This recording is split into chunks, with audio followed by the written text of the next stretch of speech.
Como el tiempo es corto, tampoco nos da como para que os explique un máster sobre prevención de riesgos laborales, pero sí quiero que por lo menos tengáis unas cuantas ideas claras, ¿no? Muchas veces lo más importante es tener la idea clara, es decir, saber cómo hay que pensar ante una situación y saber dónde hay que buscar.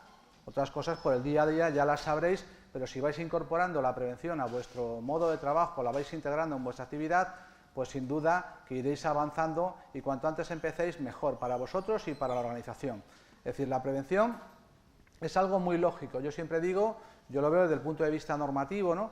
Es decir, la Ley de Prevención de Riesgos Laborales es una ley del año 1995 que recoge fundamentalmente 3 directivas de la Unión Europea y es una ley muy clara, muy sencilla. Yo lo he comparado muchas veces con otras normas y dice, bueno, es prácticamente como decir no metas los dedos en el enchufe, ¿no? Es decir, a diferencia a lo mejor si lees una norma tributaria que te dice hay que aplicar el tipo de la base tal cual, no, aquí esto es muy sencillo y si lo aplicas con sentido común se entiende perfectamente. Entonces yo desde un principio lo que os invito es primero a interesaros por la prevención, a aplicarla en vuestro día a día, ya como estudiantes, en los laboratorios, en vuestras prácticas, porque en el futuro os va a ser muy útil para vosotros, va a ser muy útil para quienes os rodeen y va a ser muy útil para las organizaciones en las cuales vosotros trabajéis.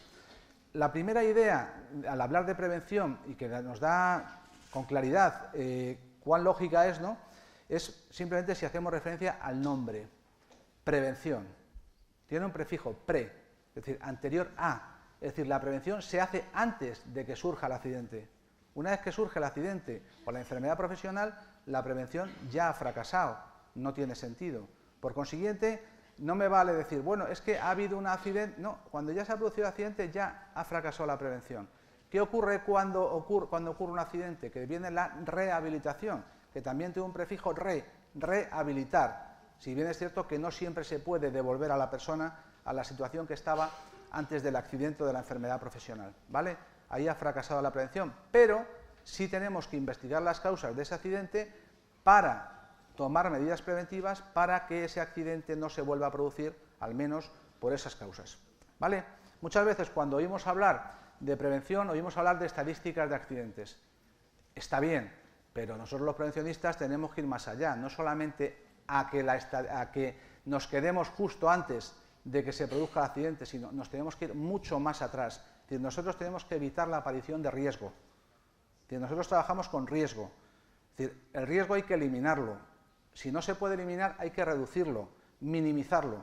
Evidentemente hay actividades que tienen riesgo. Si trabajáis en un laboratorio, pues hay productos químicos, por ejemplo, y esos productos químicos no los podemos evitar. A lo mejor los podemos sustituir por otros, ¿vale?, que no tengan riesgo o tengan menos riesgo. Pero imaginemos que hay productos que tienen riesgo y que no los podemos evitar. Entonces lo que hay que hacer es controlar el riesgo, es decir, adoptar las medidas para que ese producto no nos dañe la salud. Y ahí es donde se mueve fundamentalmente la prevención. Entonces, con estas ideas, que yo creo que son bastante claras, vamos a entrar en algunas ideas básicas sobre la prevención de riesgos laborales antes de entrar en los puntos específicos del día de hoy, ¿no? Uno de ellos es que la prevención es una cuestión, aparte de que exista una ley, que exista normativa, es una cuestión de tipo cultural. Es algo que tenemos que incorporar a nuestro día a día, ¿vale? Probablemente vosotros, que sois muy jóvenes, pues no tenéis referencias del pasado. Yo, por ejemplo, sí las tengo. Yo os puedo decir que hace muchos años, por ejemplo, aquí se conducía sin cinturón de seguridad. Probablemente a alguno le parecerá mentira, pero así era, ¿no? Aquí se fumaba en la consulta, esperando la consulta del médico. Es decir, que de alguna manera el mundo va cambiando. Entonces, esos cambios que se producen, normalmente, pienso que para mejor, desde el punto de vista de la prevención, es una cuestión que hay que incorporar porque es una cuestión cultural, y las cuestiones culturales llevan tiempo, no se producen de un día para otro. Entonces vosotros, por eso os digo que cuanto antes os incorporéis el chip de la prevención en vuestra actividad diaria, muchísimo mejor, ¿vale? Cuando hablamos de prevención de riesgos laborales, estamos hablando, como dice ahí en la diapositiva, de la interrelación entre trabajo y salud. Veis una definición de trabajo que hemos puesto ahí al azar, de las miles que podría haber, ¿no?, como una actividad social organizada que a través de la combinación de recursos de naturaleza diferente permite alcanzar unos objetivos y satisfacer unas necesidades, ¿vale? Y debajo veis una definición de salud, que es la definición que tiene la Organización Mundial de la Salud, y habla de estado de bienestar físico, mental y social completo y no meramente la ausencia de daño o enfermedad. Hace muchos años la salud se entendía como la ausencia de daño o enfermedad, Es decir, si no estás enfermo, estás sano. Ahora ya vamos más allá, vamos ya al bienestar físico, mental y social. Es decir, que dentro de la organización en la que estamos, de alguna forma nuestro bienestar social es importante y bueno, nuestro bienestar mental también, ¿vale? El artículo 4 de la Ley de Prevención recoge una serie de definiciones, ¿no?, sobre prevención de riesgos laborales que están en esta diapositiva, que os la podéis descolgar, la he entregado a la organización, y si os fijáis son definiciones absolutamente lógicas, en la línea de lo que os digo. Si dices riesgo laboral y cierras los ojos, seguramente vas a dar una definición muy parecida a la que está en la diapositiva. Y así una por una. Es decir, se trata de aplicar, como os he dicho, sentido común. Y la ley de prevención en ese sentido es muy lógica. ¿Vale? Como lo tenéis en la diapositiva, pues tampoco hace falta que invertamos mucho tiempo, ¿no? En el artículo 15, que es muy importante, yo le doy mucha importancia, aparecen los principios generales de la acción preventiva, que son los que están aquí, ¿no? Primero, como os he dicho, evitar los riesgos. Es decir, si no hay riesgo, pues la posibilidad de que se produzca un accidente es mínima. Puedes tener muchos riesgos y pocos accidentes, con lo cual tienes mucha suerte, pero antes o después vas a tener accidentes. Puedes tener muy poquitos riesgos y tener accidente, pero la probabilidad es mínima. Y ahí es donde trabajamos, ¿no? Porque lo normal es que si hay pocos riesgos no haya accidentes y si no hay ningún riesgo no haya ningún accidente. Es decir, si se produce es porque no hemos tenido en cuenta algún riesgo, ¿no? Después, evaluar los riesgos que no se puedan evitar. Esto es tan sencillo. Una evaluación, esto viene de la medicina. Es decir, ¿qué se hace? Unas pruebas y en las pruebas se determina qué problemas tiene una persona, ¿no? Pues en este caso, qué riesgos existen en una actividad, ¿vale? Entonces, sobre esa evaluación, algunos riesgos los podremos eliminar directamente, otros reducir, otros habrá que adoptar medidas preventivas. Medidas preventivas que pueden ir desde formación, utilización de equipos de protección individual, determinación de algún tipo de procedimiento de trabajo, etcétera, ¿no? El siguiente principio es combatir los riesgos en su origen. Es decir, nada más que sepamos que existe un riesgo, hay que atacarlo, hay que controlarlo, hay que reducirlo, hay que eliminarlo, lo que se pueda. Cuarto, adaptar el trabajo a la persona. Fijaros, pasamos de históricamente hablar de ganarás el pan con el sudor de tu frente a adaptar el trabajo a la persona. Probablemente si esto se lo contamos a un empresario de hace 50 años le da algo, ¿no? Pero es lo más normal. Es decir, hoy por hoy además el talento cada vez tiene mayor importancia, con lo cual adaptar el trabajo a la persona, unimos por un lado la tendencia hacia donde ha ido las organizaciones y la protección de la salud de los trabajadores. Evidentemente, y hay una cosa que mucha gente no sabe y os lo confirmo, las empresas más competitivas son las empresas más seguras, eso está demostrado. O sea que eso también tenerlo en cuenta, ¿no? El adaptar el trabajo a la persona es un principio que además se utiliza muchísimo, ¿no? Y que veremos al final de la exposición cuando hablemos de lactancia y protección de la mujer embarazada, ¿no? Tener en cuenta la evolución de la técnica, es decir, muchas veces la seguridad se mejora incorporando elementos tecnológicos. Imaginemos, en un lugar donde se trabaja con contaminantes, hay industrias que ya tienen detectores de ese contaminante que cuando llega al límite salta una alarma, ¿vale? Está claro el ejemplo, ¿no? Bien.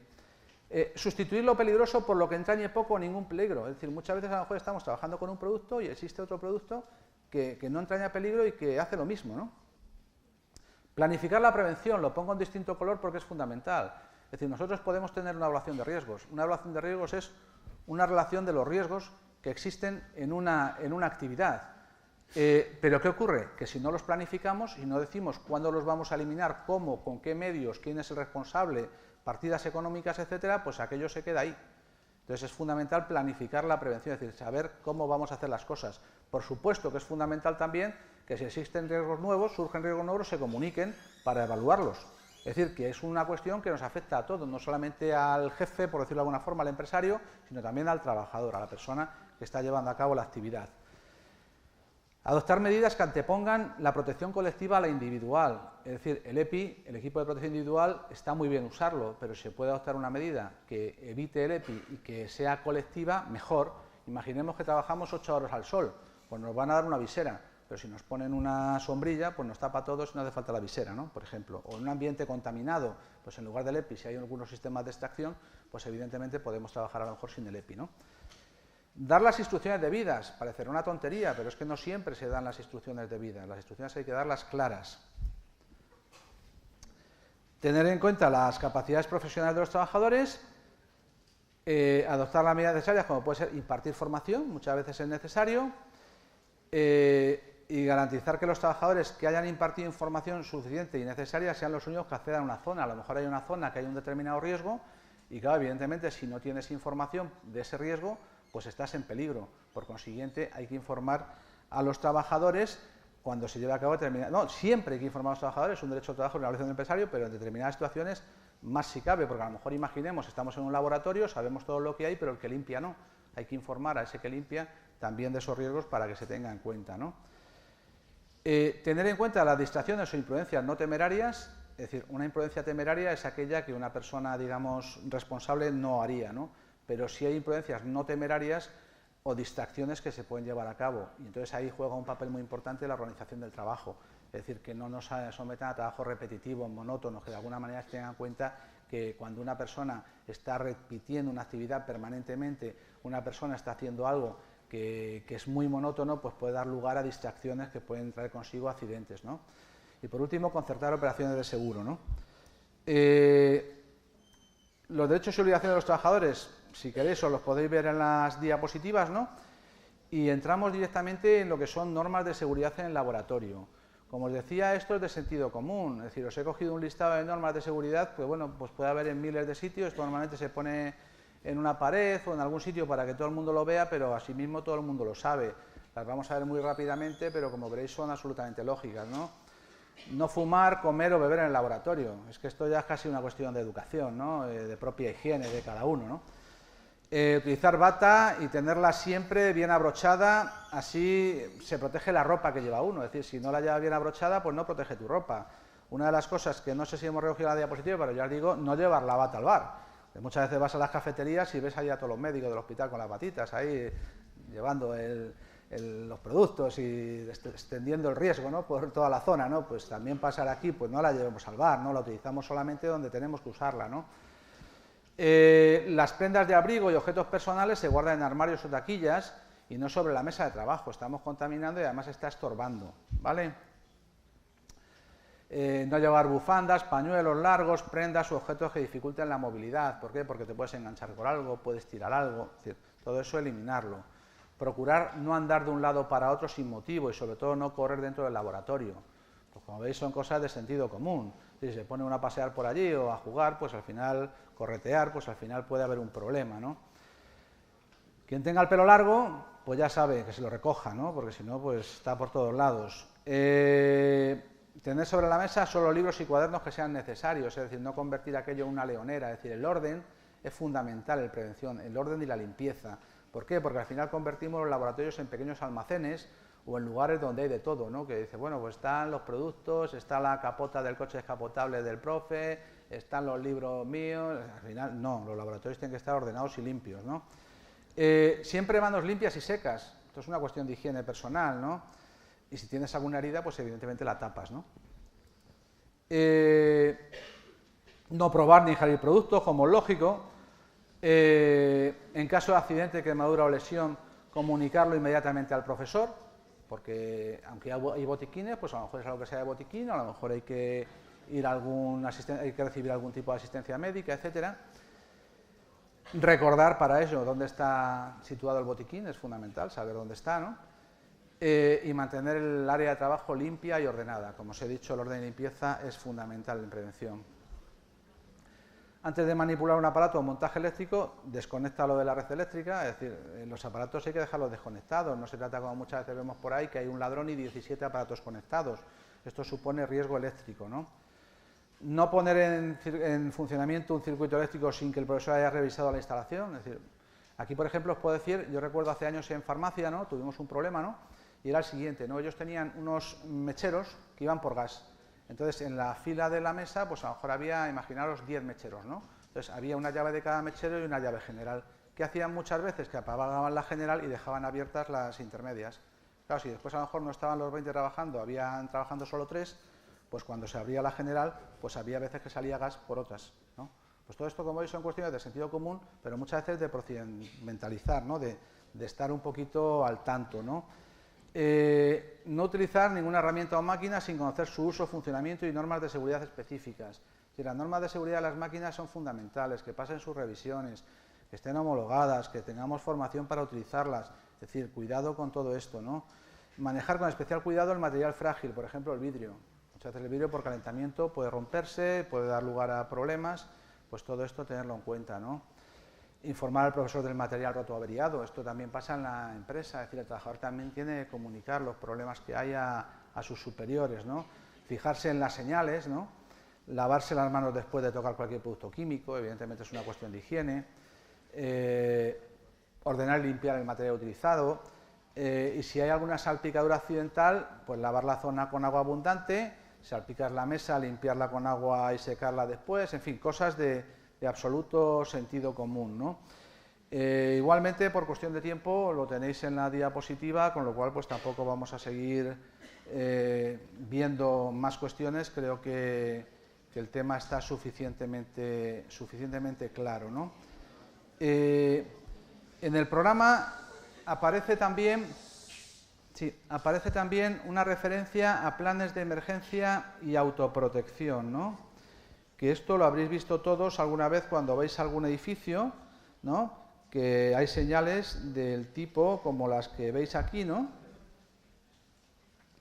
Como las que veis aquí, ¿no? En esta diapositiva, ¿no? Que es cómo evacuar un edificio. En la línea que os decía anteriormente, todas las cuestiones relacionadas con la seguridad y con la salud de las personas, ¿no? Tienen un componente importante de sentido común, es decir, de aplicación de sentido común. Es decir, cuando se hace un plan de emergencia y autoprotección, pues no se hace para evitar lo inevitable, sino para evitar lo evitable. Es decir, si ahora mismo nos cae una bomba aquí encima, pues seguramente pues nos moriremos la mayoría y no se puede hacer nada. Es decir, el plan de emergencia y autoprotección, pues evidentemente, pues no nos da para evitar bombas de racimo tiradas con aviones, ¿no? Ahora bien, sí nos da para otras cosas, sí nos da para aquello que digamos es previsible, es decir, en prevención, como decía, es prevención, y entonces lo que hacemos es adoptar medidas sobre cuestiones que son previsibles, como puede ser pues una inundación, un fuego, una amenaza de bomba, es decir, cosas que nos dicen en un momento dado hay que evacuar. Entonces, en ese caso, ¿qué es lo importante? Evacuar de forma ordenada, es decir, tener todo organizado y estemos suficientemente formados y entrenados como para poder evacuar.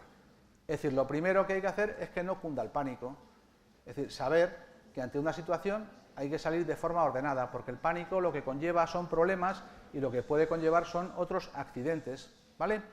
Entonces, ¿qué es lo que hay que hacer? Confeccionar un plan. Confeccionado ese plan, que es una evaluación, ¿no? Como veíamos antes, ¿no? Habrá que ver las características constructivas del edificio, resistencias al fuego, pasillos, etcétera, ¿no? Y señalizar. ¿Señalizar qué? Pues señalizar dónde están los extintores, dónde están las vías, que son estas mangueras que habéis visto en algunos edificios, dónde están las salidas de emergencia, que esos pasillos de emergencia, esas vías de evacuación, cumplan con la normativa, que es como mínimo 1 metro de ancho, no poner obstáculos por medio, porque muchas veces, claro, lo que es aplicar sentido común, que os decía, no se da siempre. Entonces a lo mejor llega uno y pone unos banquitos muy buenos para que se siente el personal allí a comer y está en la vía de evacuación. Es decir, es una vía de evacuación, cultura, incorporarlo a nuestra forma de pensar. Es decir, esa vía hay que dejarla absolutamente, vamos, limpia para poder evacuar, que no haya absolutamente ni un solo obstáculo, porque si no, cuando llega la hora de evacuar, pues nos dedicamos a saltar bancos, ¿no? No puede ser. Dicho saltar, no a saltar, ¿eh? Entonces, el extintor, pues que esté señalizado. Muchas veces vais a grandes almacenes, a sitios y veis la señal del extintor y el extintor en el suelo. O bien algún sitio que han puesto el extintor y han colocado un pequeño almacenillo de sillas y cosas ahí en medio, con lo cual para llegar al extintor tienes que ser un héroe. No, tiene que estar todo organizado, hay que revisarlo, hay que entrenar, ¿vale? Hay que reunirse con los responsables, es decir, hay responsables en el edificio a la hora de evacuar. Es decir, hay personas que han recibido una formación y que en su zona donde trabajan, ellos se encargan de que se evacúe de una forma ordenada y correcta, ¿vale? Entregar el plan que se ha hecho al centro, en este caso, por ejemplo, esta facultad, si es el plan de esta facultad, divulgarlo, ¿no? Y hacer simulacros, es decir, entrenar, ¿vale? Las normas aplicables actualmente son el Real Decreto 393 de 2007, que es la llamada norma básica de autoprotección, NBA, como la Liga Profesional de Básquet Americano, y el Real Decreto 314/2006, por el que se aprueba el Código Técnico de la Edificación, ¿vale? Son las normas aplicables en este momento a la hora de realizar los planes de autoprotección, ¿no? Bueno, os he comentado un poquito esto por encima.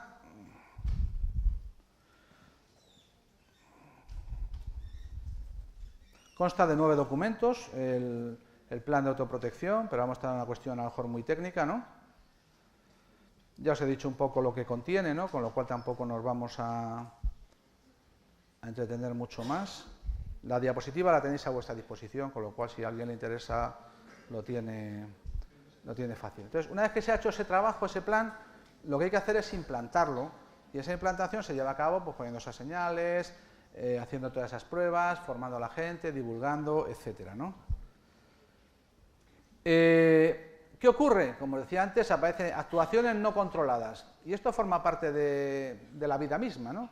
Es decir, gente que sale corriendo, todos a la vez, que como veis pues se apelotonan en la puerta, gente que se pone a comentar la jugada, nos dejamos a uno en el baño y ese se quema, nos metemos todos en el ascensor. En caso de emergencia jamás se usa el ascensor, y esto que os digo, aprendéroslo para siempre, jamás se usa el ascensor.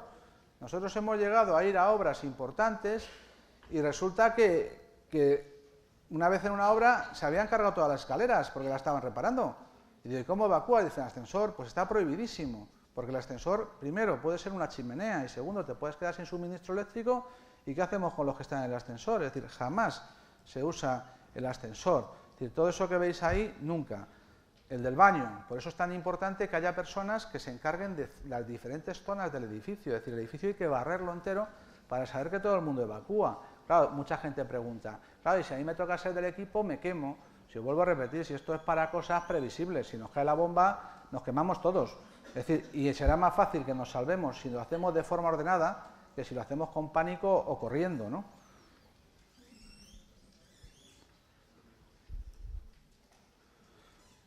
Bueno, como veis, los edificios cuentan con vías de evacuación, puertas y salidas, compartimentación, que es lo que os comentaba antes. Los medios de extinción pueden ser señalización, detectores, extintores o víes, que son esas mangueras que habéis visto en muchos sitios, y una organización interna para la autoprotección. Es fundamental, como os decía, entrenar, y es fundamental, como os decía, poner en funcionamiento todo. Es decir, cuando veis esas mangueras, hoy por hoy ya por suerte la mayoría de las empresas las ponen en funcionamiento periódicamente, porque si no lo haces, cuando la vas a utilizar a lo mejor está picada. Con lo cual todo esto, insisto, como decía al principio, es sentido común. Utilizarlo, revisar los extintores, ver que está todo en su sitio, no poner nada por medio, etcétera, ¿no? Dentro de cada edificio, con la realización de simulacros se pretende entrenar a la organización, ¿no?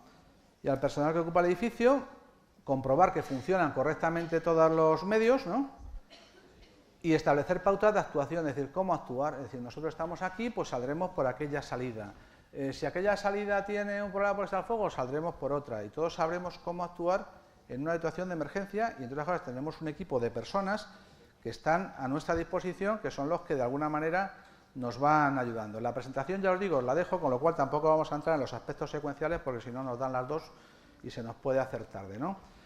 Pero hay una serie de medios humanos en el edificio, ¿no? Un jefe de emergencia, es decir, cuando llega la situación de emergencia, aquí no hay democracia, aquí manda el jefe de emergencia. Si dice por allí, todos por allí. No vale ponerse a discutir, ¿vale? Un centro de control, que es donde se recibe la señal de alarma, o donde se recibe la señal de un pulsador, o donde alguien ha podido llamar por teléfono. Unos equipos de primera intervención, unos equipos de alarma y evacuación y unos equipos de vías exteriores, que son los que trabajan en el exterior, que puede ser la policía, los bomberos, la unidad de seguridad de la empresa. En nuestro caso tenemos una unidad de seguridad y control, que son los que funcionan. Pero esos equipos de primera intervención son los que en un primer momento, si por ejemplo llaman por teléfono o salta la alarma, desde la recepción se le va a decir, confírmame que ocurre esto. Y entonces esa persona confirma y dice, sí, oye, mira, hay un pequeño incendio, hay una persona que se ha mareado. Entonces eso permite también llamar a las asistencias y tenerlo todo preparado, ¿vale? Como veis, hay un organigrama, cada miembro del organigrama sabe perfectamente lo que tiene que hacer y cómo actuar en caso de emergencia. Bueno, Tienen planos, cada uno de su planta, etcétera, etcétera, etcétera. Insisto, el jefe de emergencia es el que manda y no hay más. Tienen formación e información, como os he dicho. Y bueno, no vamos a entrar mucho más allá, simplemente que cuando se produce la fase de alarma hay que comprobar si es falsa alarma o si es alarma. Si es alarma y el jefe de emergencia decide evacuar, cada responsable de cada área va a cerciorarse de que todo el mundo se ha ido, hasta el que estaba en el dibujo en el cuarto de baño. Él también se marchará y se lo dirá, digamos, al responsable que pueda haber en la planta. Hemos evacuado una planta, el de abajo igual, y según van saliendo, van informando que su planta está evacuada, con lo cual llega un momento que sabemos que nadie está y lo que nunca hacemos es quedarnos en la puerta, porque ahí se produce tapón. Nos tenemos que ir a un punto de reunión externo, un punto que siempre esté suficientemente alejado para que no haya tapón. ¿De acuerdo? Bien. Vamos a ver ahora la parte de productos químicos, etiquetas comunes, que es de tanta importancia para vosotros, ¿no? En este sentido, os comento, en la página web del Servicio de Prevención, que me dice que tenéis un link que os lleva allí, tenemos bastante información, tanto de normas, como de protocolos, como de instrucciones operativas, y tenemos instrucciones operativas propias de la Universidad Complutense, ¿no? Como veis, tenemos una instrucción operativa sobre almacenamiento, sobre almacenamiento de productos químicos en el laboratorio, ¿vale? Esta la podéis ver, os la he dejado, la podéis descargar, ¿no? Es bastante útil, ¿no? Y os cuento un poquito por encima, pero vamos, ya lo tenéis aquí, recomendaciones sobre almacenamiento de productos químicos, ¿no? Y fichas de esos productos, ¿no? Lo primero que hay que tener en cuenta, como dice ahí, es mantener el stock al mínimo, es decir, cuanto menos productos químicos tengamos, pues menos problemas hay. Evidentemente eso depende de nuestras capacidades, tanto de almacenamiento como de servicio de la empresa suministradora, etcétera, etcétera, etcétera. Pero lógica de prevención, cuanto menos riesgo, menos problema, ¿no? Es decir, cuanto menos producto, cuanto menor sea el stock, mejor, ¿vale? Si no nos queda más remedio y hay que almacenar, pues entonces seguimos, ¿no? El etiquetado debe ser el adecuado. Es decir, sobre esto que tanta literatura ha dado, el etiquetado de productos químicos, deciros que hoy por hoy todos los productos químicos se suministran con su etiqueta y si no la trae, pues hay que pedirla, ¿vale? Con sus fichas de seguridad. Es decir, las fichas de seguridad igualmente hay que pedirlas. Las fichas de datos de seguridad que aparecen en el punto 3, si no te las dan, las tienes que pedir a la empresa suministradora. Hoy por hoy te la puedes descargar hasta de internet, como veis ahí, panreac.com, insht.es, fichasdeseguridad.com, ahí están, pero lo lógico es pedírsela a la empresa suministradora y que las tengamos en un lugar accesible, que todo el mundo pueda ver la ficha de seguridad de ese producto, ¿vale? Por otra parte, hay que tener una organización adecuada de esos productos químicos que hemos almacenado, respetando incompatibilidades, como veis es de absoluto sentido común. Es decir, hay productos que junto a otros puede haber algún tipo de interacción y pueden ser incompatibles y darnos problemas. Entonces todo eso hay que tenerlo en cuenta, ¿no? Los productos tienen una serie de pictogramas, que los tenéis aquí también en esta instrucción operativa. Estos que veis aquí son los antiguos, ¿no? Que es cuando hablábamos de frases H y R y ahora hablamos de frases frases R y S y ahora hablamos de frases H y P, según el Real Decreto vigente, el Real Decreto CLP, ¿no? Entonces, estos pictogramas antiguos han dado lugar a estos otros que veis aquí más modernos, que los tenéis también en la instrucción operativa, ¿no? Pues que recogen pues los tipos de productos, ¿no? Según ese Real Decreto 1278 de 2008 CLP que veis ahí, ¿no? En la propia instrucción os hacen la correlación entre los antiguos y los modernos, como podéis ver. O sea, el tema es absolutamente sencillo, es casi de niños pequeños, ¿no? Es una cuestión bastante fácil de entender, ¿no?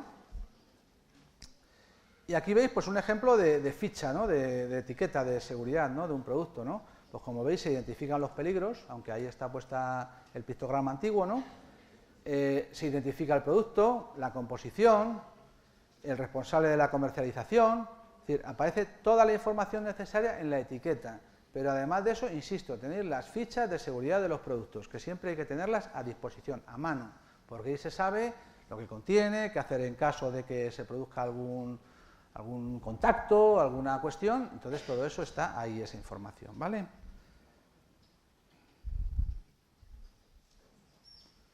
Tenéis también en la ficha una tabla de compatibilidad de productos, ¿no? Es decir, explosivo con explosivo, carburante con carburante, qué productos se pueden almacenar juntos y cuáles son incompatibles y por consiguiente no podemos almacenar nunca juntos.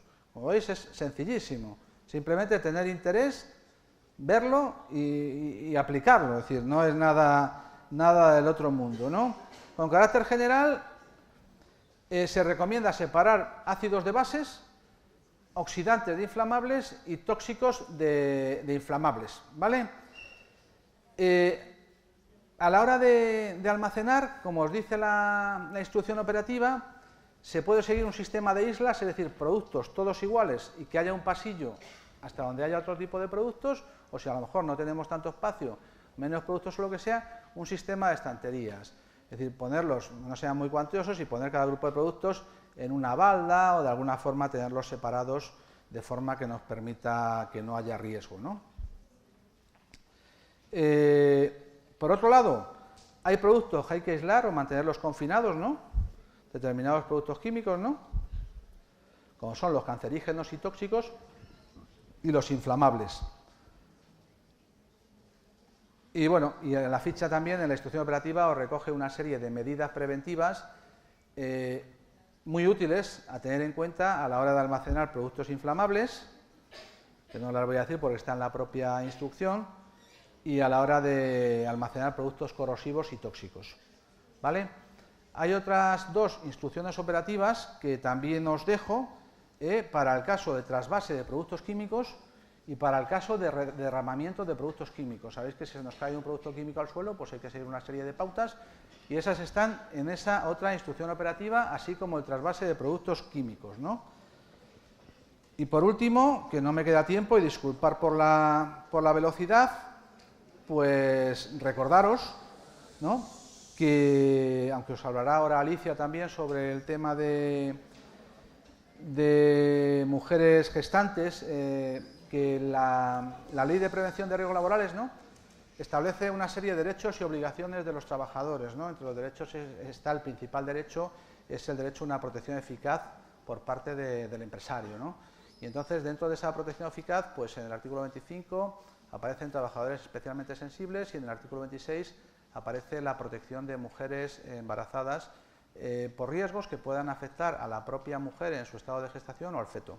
Entonces, esa protección se puede dar durante el embarazo, incluso durante la lactancia o en ambos casos, ¿no?, según el tipo de productos y el tipo de personas, ¿no? No digo mucho, simplemente desde el punto de vista de la gestión, porque ahora Alicia entrará más en la materia, ¿no? Como os he dicho, esto se aplica con absoluto sentido común. Es decir, ¿qué es lo primero que hay que hacer? Existe un riesgo y existe una persona que tiene una especial sensibilidad, que en este caso es la mujer gestante. Por consiguiente, ¿qué es lo que tenemos que hacer? Aplicar una medida preventiva, una medida correctora. ¿Cuál será la medida correctora en este caso? Como utiliza ese producto que puede ser perjudicial para esa persona, bien con carácter objetivo o bien por las propias características de esa persona, lo primero que tendremos que hacer es, principios generales de la acción preventiva, artículo 15, adaptar el trabajo a la persona. Es decir, ver cómo podemos organizar el trabajo de manera que esa persona no esté en contacto con ese producto, productos o actividad o actividades que estén produciendo un riesgo en su situación de gestación o de estar en periodo de lactancia, o ambos, ¿no? Si no se puede adaptar ese trabajo, siguiente paso, por lógica, pues habrá que aislarla de este trabajo, separarla. Es decir, la prevención es muy lógica, es muy física, separamos, introducimos una barrera, es decir, ¿qué hacemos? Que no puede estar en ese puesto de trabajo porque no se puede adaptar. Entonces, habrá que intentar buscar otro puesto de trabajo en el que no esté sometida a esos riesgos. Si por la actividad concreta de la organización no existe un solo puesto de trabajo en el que no esté sometida a un riesgo que pueda ser perjudicial para su situación de gestación o de lactancia, entonces, ¿cuál es el siguiente paso? Pues habrá que dejar en suspenso el contrato de trabajo. Es decir, esa persona tendrá que marchar a su casa mientras dure la situación, la mutua tendrá que pagarle su retribución, como una situación parecida a si estuviera de baja, y la empresa pues podrá contratar a otra persona para ocupar ese puesto mientras esta mujer pues está. Pero insisto, no hay que ir por el final, hay que ir por el principio. Adaptar el puesto, cambiar de puesto, declarar en suspenso. Creo que lo he dicho todo lo que tenía que contar, Alicia. Más rápido no puedo ser. Otro día que nos inviten, si queréis, hablamos más despacio y hablamos todos incluso. Y nada más, que muchas gracias por vuestro interés y que espero que os sea de utilidad.